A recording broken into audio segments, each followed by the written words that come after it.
नमस्कार, स्वागत है आप सभी का मनी गुरु की इस बेहद ही खास पेशकश में। इस त्योहार कहां करें निवेश जहां से मिले आपको मुनाफे का फायदा। थीम बेस्ड इन्वेस्टिंग सही है। कहां पर है आपके लिए निवेश का गोल्डन चांस। साथ ही म्यूचुअल फंड में निवेश से लॉन्ग टर्म आप अपने मुनाफे में इजाफा कैसे कर सकते हैं। तो बेसिकली फेस्टिव सीजन में निवेश की तैयारी करनी है तो यही है सही जगह। और हमारे साथ जो खास मेहमान है उनसे समझने वाले हैं दिवाली पर निवेश के दमदार टिप्स। सबसे पहले परिचय करा देते हैं। आज हमारे साथ है फिनोलॉजी के सीईओ प्रांजल कामरा और साथ ही विकास अग्रवाल, ये है founder and CEO AIF and PMS experts India. Pranjal और विकास का स्वागत करते हैं आज के शो में। और आज के शो में क्या है खास समझते हैं। सबसे पहले आज शो में हम जानेंगे आया सोने में निवेश का सस्ता मौका, सॉवरेन गोल्ड बॉन्ड में निवेश के क्या है फायदे, ग्लोबल बाजार में निवेश का क्या है तरीका और कौन से फेस्टिव थीम में है अभी निवेश के मौके।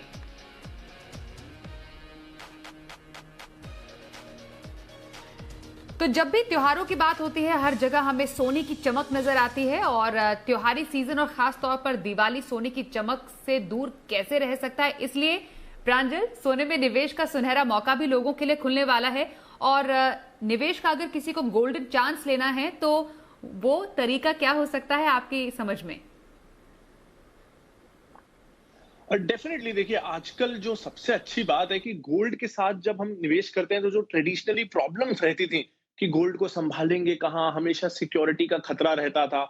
हमेशा ना थोड़ा ऐसा लगता रहता था कि यार मेकिंग चार्जेस भी लग रहे हैं, मेल्टिंग चार्जेस भी लग रहे हैं, प्योरिटी कितनी मिल रही है उसकी श्योरिटी नहीं है। तो ये सारे चार्जेस अगर हम जोड़ दें ना, ऊपर से जब आप ज्वेलरी खरीदते थे तो जीएसटी भी लगता था। ये सब ना गोल्ड को इन्वेस्टमेंट ना बना के एक तरीके से ये आप एक लाइबिलिटी खरीद रहे हैं इस तरीके का हो जाता था। हमारे मन को शांति मिलती थी कि गोल्ड है, लेकिन गोल्ड के ऊपर इतने चार्जेस लग जाते थे कि वो हार्डली आप उसको इन्वेस्टमेंट बोल सकते हैं। तो ये सबको सॉल्व कर देता है सॉवरेन गोल्ड बॉन्ड।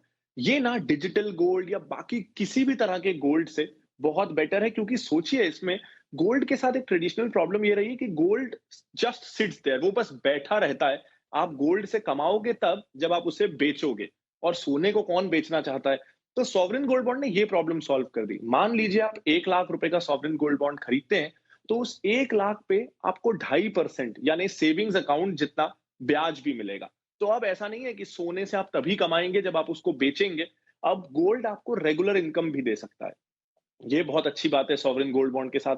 किसी तरह का GST, making charge, melting charge कोई इशू नहीं है। तीसरी चीज, सिक्योरिटी की कोई इशू नहीं है, डिपॉजिटरी में रहता है, आरबीआई इशू करता है, सेफ है। टैक्सेशन वाइज अगर आप पूरे 8 साल तक इसको रखते हैं तो आपको टैक्स बेनिफिट्स भी मिलते हैं। इसके अलावा एक ना सुपर जो सबसे अच्छी बात है कि अगर आप लकी हुए और आप सॉवरेन गोल्ड बॉन्ड को स्टॉक मार्केट से खरीदते हो, अपने ब्रोकर के थ्रू जैसे आप शेयर्स खरीदते हो, और समय सही है, तो आपको कई बार सॉवरेन गोल्ड बॉन्ड पे 4-5% का डिस्काउंट भी मिल जाएगा। यानी अगर बाजार में भाव चल रहा है 50,000 रुपए, तो आपको ये 48,000 के आसपास भी मिल जाएगा। तो 5% का डिस्काउंट गोल्ड पे कहाँ मिलता है। ये सारे तरीकों के कारण इस धनतेरस, इस दिवाली गोल्ड खरीदने का बेस्ट तरीका है सॉवरेन गोल्ड बॉन्ड। बिल्कुल, तो सॉवरेन गोल्ड बॉन्ड के आपने एक्चुअली सारी खूबियां गिना दी और आपको बता दें कि 25 से 29 अक्टूबर निवेश का मौका भी है। सब्सक्राइब आप कर सकते हैं।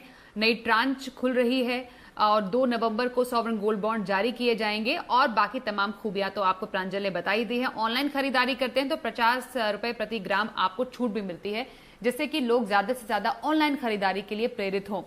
तो ये तो हमने सोने में गोल्डन निवेश के बारे में समझा। विकास, आपसे हम समझना चाहेंगे कि जब यहां पर बात होती है त्योहारी सीजन में निवेश के मौके तलाशने की, तो हमें अलग अलग थीम्स, अलग अलग कैटेगरीज यहां पर नजर में आती है। आपके हिसाब से कौन सी ऐसी थीम है, शुरुआत पहले एक थीम से मैं करना चाहूंगी, जहां पर आपको लगता है कि पोटेंशियल है। जिस तरीके से भारत में अभी हम आगे बढ़ रहे हैं डिजिटाइजेशन की तरफ भी, या जिस तरीके से हमारा एक बढ़ रहा है आगे, एक मोड ऑफ कंडक्ट भी बढ़ रहा है, तो आपको क्या लगता है आगे पोटेंशियल थीम कौन सी हो सकती है निवेश के लिए। देखिए, जैसा आपने कि वर्ड यूज किया ऑनलाइन, ये एक वर्ड जो है ना बहुत पावरफुल वर्ड है आज की डेट में। इसका मतलब ये है कि एक जो डिजिटल इंडिया जैसा आपने बोला, ये डिजिटल इंडिया ये अपने आप में एक हमारे देश का पुनर्गठन है, जिसमें इस कोविड के दरमियान जितनी भी जनता है, 140 करोड़ जनता जो लॉक अप हो गई थी अपने घर में, उन्होंने रियलाइज कर लिया और इस टेक्नोलॉजी को एक्सेप्ट कर लिया। तो मेरा ये मानना है कि जो डिजिटल इंडिया जो नया तैयार हो रहा है, इसमें हमारा जो अनुभव है, जो हमें देखने को मिल रहा है कि ऐसी कंपनियां जो अपने आप को, ऐसे बिजनेसेस जो अपने आप को ये डिजिटली अगर नहीं डेवलप कर पा रहे हैं तो वो पीछे रह जा रहे हैं, और ऐसी कंपनियां जो अपने आप को डिजिटली अपने इंफ्रास्ट्रक्चर को ग्रो कर पा रही हैं और डिजिटली अपने बिजनेस को बढ़ा पा रही हैं, ऐसी कंपनियों में काफी मुनाफा देखने को मिल रहा है। तो मुझे ऐसा लगता है, अगर आप कुछ एक तथ्य देखेंगे, अगर डिजिटल इंडिया और ऑनलाइन के बारे में अभी बात कर रहे हैं, तो सबसे पहली चीज ये देखनी पड़ेगी कि कुछ एक तथ्य मैं आपको बताना चाह रहा हूं कि एवरी 3 सेकेंड और प्रत्येक 1 सेकेंड में 3 इंटरनेट यूजर पूरे वर्ल्ड में ग्रो कर रहे हैं। दूसरी चीज अगर आप देखते हैं कि हर एक सेकंड में स्वाति 15 स्मार्टफोन बिक रहे हैं, और थैंक्स टू जियो, रिलायंस जियो, अगर ये इनका अगर आप ओवरऑल इंडिया में प्रेजेंस देखते हैं तो छोटे छोटे गांव में, छोटे छोटे कस्बों में आप देखेंगे कि इंटरनेट में उन जो हमारे देश की जो जनता है, जो किसान है, उनका 4 से 5 घंटे का समय इंटरनेट पे बीत रहा है। ये सारे नंबर हमें ये बताते हैं कि ऐसी कंपनियों में हमें निवेश करना चाहिए। इस त्योहार के समय पे उस दिशा, उस प्रवाह को हमें आइडेंटिफाई करना चाहिए कि ऐसी कंपनियों में निवेश करना चाहिए जिन कंपनियों में इस डिजिटल के वजह से, डिजिटल टेक्नोलॉजी के वजह से काफी ग्रोथ देखने को मिल रहा है। बिल्कुल, आपने सही बोला। इनफैक्ट प्रांजल, मैं आपसे डिजिटाइजेशन और डिजिटल क्रांति पर आपसे भी एक आपका व्यू जानना चाहती हूं, क्योंकि डेफिनेटली पोटेंशियल बहुत है इसमें। और पिछले पूरे लॉकडाउन के टाइम पे या कोविड के टाइम पर ये एक जो टेक्नोलॉजी रही है वो हम सबका सहारा रही है एक दूसरे से जुड़ने के लिए भी। अभी आप और हम बातचीत करें टेक्नोलॉजी के जरिए कर रहे हैं, घर में बैठे 7 समंदर पार किसी से भी हम बातचीत कर सकते हैं। तो ये डिजिटल इंडिया का जो कॉन्सेप्ट है, आने वाले टाइम में आपके लिए निवेशक के लिहाज से और निवेश के लिहाज से कितना बड़े मौके के तौर पर सामने आता है? बिल्कुल, मैं विकास से टोटली एग्री करता हूं कि आजकल का जमाना डिजिटल है, और जो कंपनीज टेक फर्स्ट कंपनीज हैं, हमने देखा है आजकल जिस तरह के आईपीओज आ रहे हैं, अचानक से एकदम से सारे technology, SaaS, consumer facing tech companies के आईपीओज आ रहे हैं। ऐसा पहले कभी होता नहीं था। आज से 3 साल पहले अगर आप एक कंज्यूमर फेसिंग सैस कंपनी या डिजिटल प्रोडक्ट कंपनी को शेयर बाजार से खरीदना चाहते, तो कंपनियां लिस्टेड थी ही नहीं। तो डेफिनेटली किन कंपनियों के आईपीओ आ रहे हैं, ये एक इस बात को दर्शाता है कि कौन सी कंपनियां ग्रो कर रही हैं, पहली चीज। और दूसरा, कौन सी कंपनियां कैपिटल के लिए हंग्री हैं, क्रेडिट हंग्री हैं या इक्विटी फंडिंग के लिए हंग्री हैं। तो डेफिनेटली ये ट्रेंड दिखा रहा है, बोथ कॉमन सेंस से भी और जो नंबर जिस तरह की कंपनीज लिस्ट हो रही हैं, कि एरा डिजिटल कंपनीज का है। इसको अगर आपको प्ले करना है, अगर इसका फायदा उठाना है, तो डिजिटल इस ट्रेंड के बारे में हमको एक चीज समझनी है। वॉरेन बफेट ने 1996 में कह दिया था कि इंटरनेट से ना एक चीज होगी, जो बहुत सारी कंपनियां एक इंडस्ट्री में होती है वो खत्म होगा, और इंडस्ट्रीज डुओपोली या मोनोपोली की तरफ जाएंगी। यानी एक इंडस्ट्री में 2 या 3 कंपनियां ही रहेंगी, बाकी छोटे प्लेयर्स खत्म हो जाएंगे, जैसा हमने जियो के आने के बाद देखा। और दूसरा, प्रॉफिट मार्जिन टोटली हर इंडस्ट्री में कम होंगे। नेट इंटरनेट कंपनीज, हम जोमेटो को देखें, स्विगी को देखें, ये डिस्काउंट्स पे चलती हैं। हम Amazon को देखें, फ्लिपकार्ट को देखें, ओला, उबर, ये लोग डिस्काउंट्स पे और सस्ता यूजर तक पहुंचाएं। तो लीडर्स 1 या 2 कंपनी ही रहेंगी, और दूसरा प्रॉफिट मार्जिन कम होंगे, जिसका मतलब है कि हमको ग्लोबल इन्वेस्टिंग की तरफ देखना है। जरा सोचिए, बिना इंटरनेट के दुनिया भर में फेसबुक लीडर नहीं हो सकती थी, गूगल लीडर नहीं हो सकती थी। दुनिया में आप कहीं भी हो, आप आज एप्पल का फोन यूज करते हैं, उससे गूगल चलाते हैं, उससे फेसबुक चलाते हैं। टेक्नोलॉजी में लीडर्स दुनिया में सिमिलर कंपनीज होती है, नेशनल लीडर्स, रीजनल लीडर्स नहीं होते टेक्नोलॉजी में, ग्लोबल लीडर्स होते हैं। तो अगर आप डिजिटल वर्ल्ड पे बेट करना चाहते हैं, तो उसके लिए बहुत जरूरी है कि आप ग्लोबल कंपनीज की तरफ देखें। आप ये ना सोचें कि भारत के लीडर्स अलग होंगे, दुनिया के लीडर्स अलग होंगे। ज्यादा कनेक्टेड वर्ल्ड है, टेक्नोलॉजी दुनिया को कनेक्ट करती है, तो लीडर्स भी कनेक्टेड होंगे, सेम होंगे।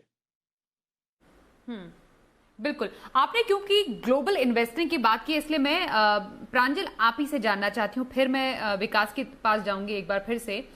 ग्लोबल इन्वेस्टिंग आजकल इन ट्रेंड है और हर कोई चाहता है कि बेस्ट से बेस्ट जो टॉप कंपनीज है, आपने एप्पल का नाम लिया, माइक्रोसॉफ्ट है, अल्फाबेट है, इन सब में हर कोई चाहता है कि निवेश करे और इसका फायदा उठाए। ग्लोबल बाजार में निवेश क्या इन ट्रेंड है? क्या इस फेस्टिव सीजन में अपने पोर्टफोलियो में अंतर्राष्ट्रीय फंड का तड़का जोड़ा जा सकता है? अपने पोर्टफोलियो का कुछ हिस्सा जो आप म्यूचुअल फंड या डायरेक्ट स्टॉक्स में लगाते हैं, उसका 25 से 30% जरूर आप ग्लोबल बाजार में लगाइए। उससे क्या होता है कि भारतीय बाजार में जो लोकल रिस्क हैं, जो चाहे पॉलिटिकल प्रॉब्लम्स हो, कुछ भी जो भारत को अफेक्ट करता है लेकिन दुनिया को अफेक्ट नहीं करता, तो आपका जो पैसा आप बाहर लगाएंगे वो इस जोखिम से बचा रहेगा कि भारत में क्या हो रहा है। तो पहला, ये डाइवर्सिफिकेशन के लिए बहुत अच्छा है। दूसरा, आजकल तरीके बढ़ते जा रहे हैं, आसान होते जा रहे हैं, ग्लोबल इन्वेस्टिंग की कॉस्ट कम होती जा रही है, एक्सेसिबिलिटी बढ़ती जा रही है। Traditionally globally fund of funds के जरिए इन्वेस्ट किया जाता था।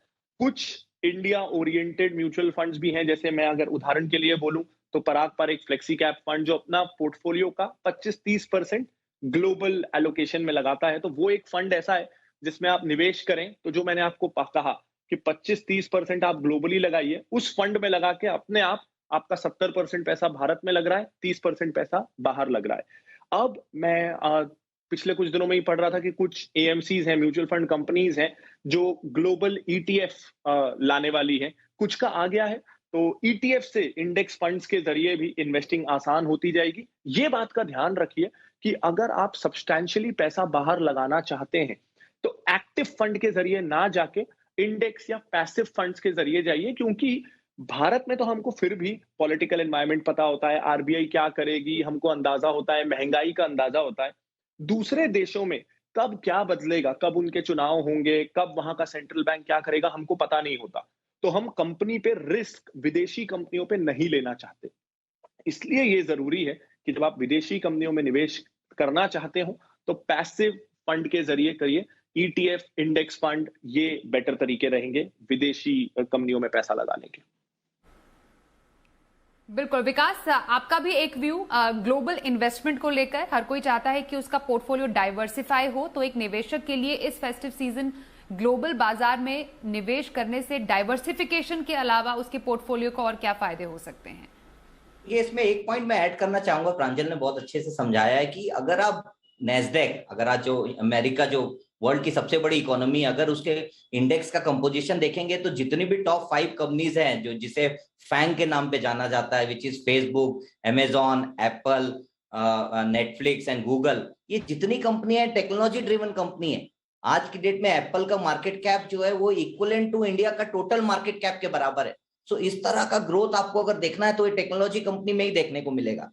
और अगर आप निवेशक हैं और अगर आप इंडिया में इन्वेस्ट कर रहे हैं और अगर आप डिवर्सिफिकेशन करना है तो आपको जरूर अपना 20 से 25%, जैसा प्रांजल ने बोला कि 20 से 25% अपना जो फंड है वो इस तरह के इंटरनेशनल फंड्स में डालना चाहिए। जैसे एक मिराई का एक फैंग फंड है जो मैं आपको बता रहा हूँ, जो इस तरह की 5 कंपनियों में इन्वेस्ट करते हैं। तो ये कंपनियों का आप देखेंगे तो ये कंपनी जनरली बहुत एसेट लाइट कंपनी होती हैं, इनके कॉस्ट कम होते हैं बिकॉज ऑफ द टेक्नोलॉजी, और इनकी ग्रोथ आप देखेंगे तो 40%, 45% का ग्रोथ रिकॉर्ड किया है गूगल, यूट्यूब ने पिछले क्वार्टर में। इस तरह का अगर आपको एक्स्ट्रा ऑर्डिनरी ग्रोथ की एक्सपेक्टेशन है, बिकॉज अल्टीमेटली आप लॉन्ग रन में उतना ही पैसा बनाते हैं जितना कंपनी का मुनाफा होता है। अगर आप पिछले 10-20 साल में अगर आप देखते हैं तो मेरा ये मानना है कि global diversification is very important, और अगर उसे टेक्नोलॉजी का तड़का मिल जाए तो आपके पोर्टफोलियो के रिटर्न काफी इंप्रूव हो जाएंगे। एब्सोल्युटली। तो यहाँ पर एक ग्लोबल इन्वेस्टमेंट थीम भी है जिसमें टेक कॉन्सेप्ट भी है इन्वेस्टिंग का, तो आपस में डेफिनेटली इंटरकनेक्टेड है। और कौन सी फेस्टिव थीम्स है जिसमें आप इस फेस्टिव सीजन इन्वेस्ट कर सकते हैं? फिनोलॉजी से, और साथ ही हमारे साथ है Vikas Agarwal, AIF and PMS experts India से। अब प्रांजल, एक बात बताइए, किसी को अपने पोर्टफोलियो में निवेश में एक इलेक्ट्रिक रफ्तार देनी है तो कौन सी थीम आपको अच्छी लगती है? बिल्कुल, देखिए, जैसा हम धनतेरस दिवाली पे क्या करते हैं, हम चाहे साइकिल खरीदना हो, चाहे 2 व्हीलर खरीदना हो, चाहे कार खरीदना हो, हम कुछ ना कुछ जिसकी हमको जरूरत है, जो हम अफोर्ड कर सकते हैं, लेकिन हम अपनी सवारी खरीदते हैं धनतेरस के समय। गाड़ियों की सेल्स बहुत बढ़ जाती है। तो दिवाली ना इस बार जो है अपने आप बहुत कुछ हिंट कर रही है, बहुत कुछ जता रही है कि फ्यूचर किन चीजों का है। तो पहला डेफिनेटली जब हम गाड़ियों की बात करें साइकिल से लेके फोर व्हीलर तक, तो ईवीज अब हर कोई जानता है कि फ्यूचर ईवीज का है। ईवीज मेन स्ट्रीम 2 साल में बनेंगी, 5 साल में बनेंगी, 10 साल में बनेंगी, वो अलग बात है। लेकिन फ्यूचर ईवीज का है। दुनिया भर में अब 5% के आसपास पैसेंजर व्हीकल्स ईवी होने लगे हैं। भारत में अभी हम काफी पीछे हैं, 5% के आसपास भी नहीं है, लेकिन ये सिर्फ समय की बात है। इवेंचुअली ग्लोबली कंपनीज तो ये कह रही हैं कि 2030 तक फॉसिल फ्यूल्स यानी जो ट्रेडिशनल पेट्रोल डीजल वाली गाड़ियां हैं और ईवी हैं, उनकी सेल बराबर होगी, 50-50% होगी। तो फ्यूचर ईवीज का है। अब ईवी में ना, या जब भी हम किसी चेंज में बेट कर रहे होते हैं, किसी चेंज के साथ हमको निवेश करना होता है, तो एक इश्यू आता है कि हमको विनर पिक करने में बहुत मुश्किल होता है कि ठीक है, ये बदलाव तो आ रहा है, बहुत सारी कंपनियां इस बदलाव में विनर बनने की कोशिश कर रही हैं, लेकिन जीतेगा कौन? और इसीलिए आपको शेयर्स को पिक नहीं करना चाहिए, बहुत ज्यादा रिस्की होगा।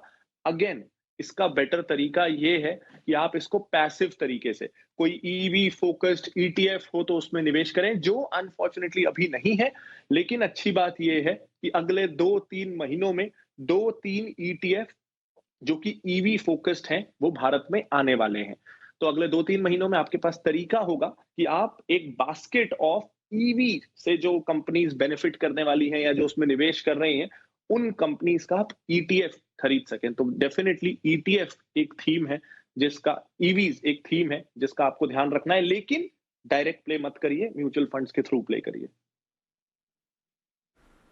ओके, तो इलेक्ट्रिक व्हीकल सेगमेंट एक तूफानी रफ्तार देने के लिए, इलेक्ट्रिक रफ्तार इनफैक्ट देने के लिए आपके निवेश को, और जैसा प्रांजल ने बताया कि फ्यूचर है यहाँ पर ऑटो मार्केट का। उम्मीद करते हैं कि लोगों का जैसे रुचि और रुझान बढ़ रहा है, वैसे ही म्यूचुअल फंड कंपनियां जो है वो भी इसके लिए पेशकश, नए नए निवेश के मौके लेकर आ रही है निवेशकों के लिए।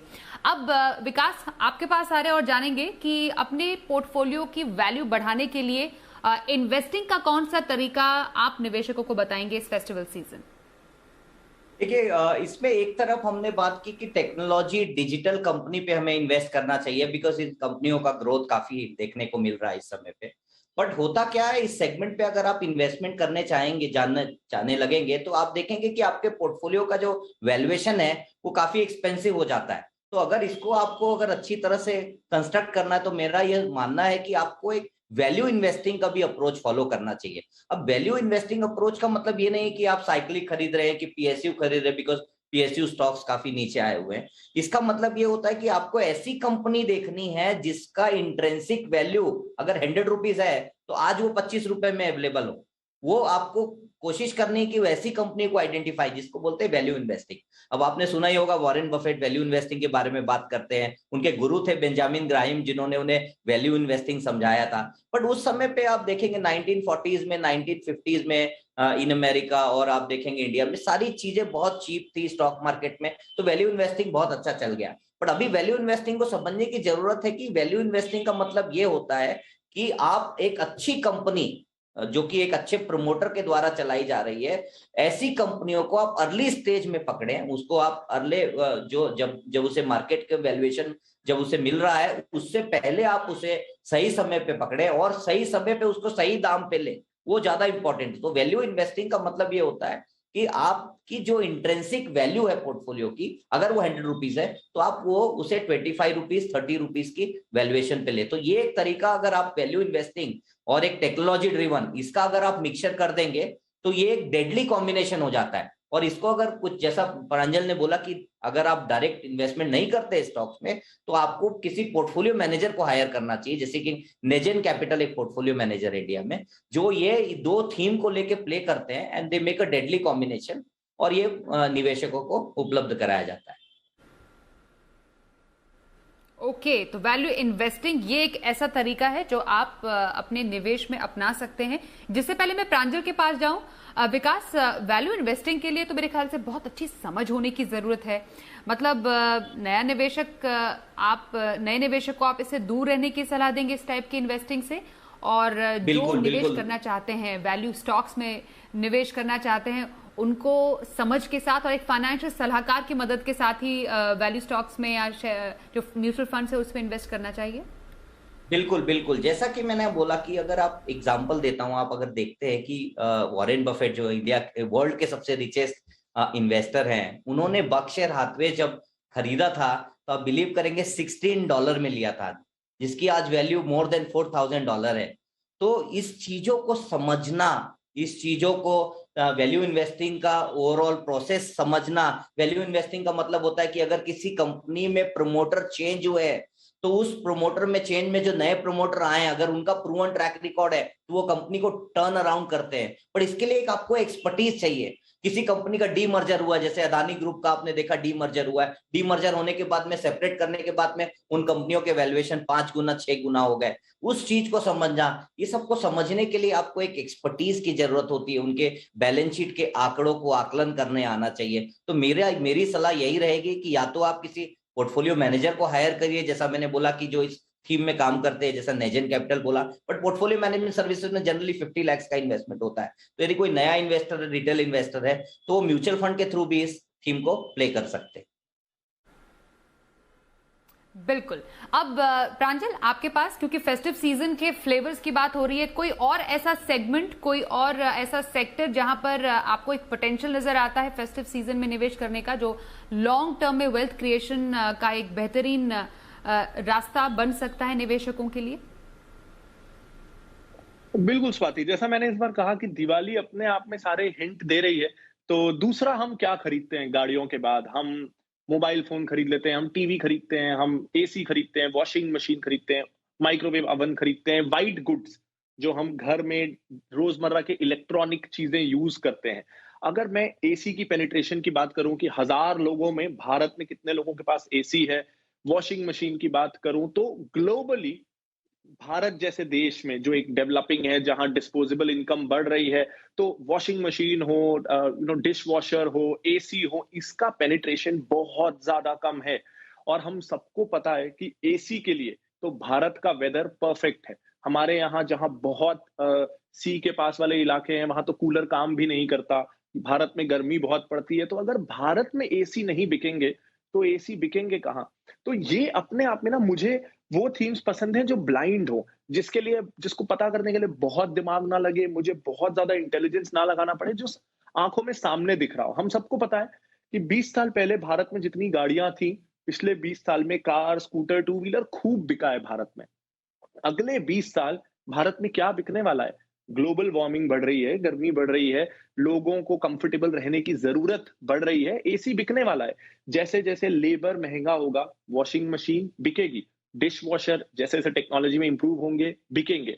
तो वो कंपनियां जो डायरेक्टली या इनडायरेक्टली इस डिमांड को फुलफिल करने के लिए अवेलेबल हैं, इन प्रोडक्ट्स में जो कंपनीज हैं, अगेन ऐसा नहीं है कि कोई कंपनी इस सेक्टर में है तो आप उसको बस आंख बंद करके उठा लीजिए।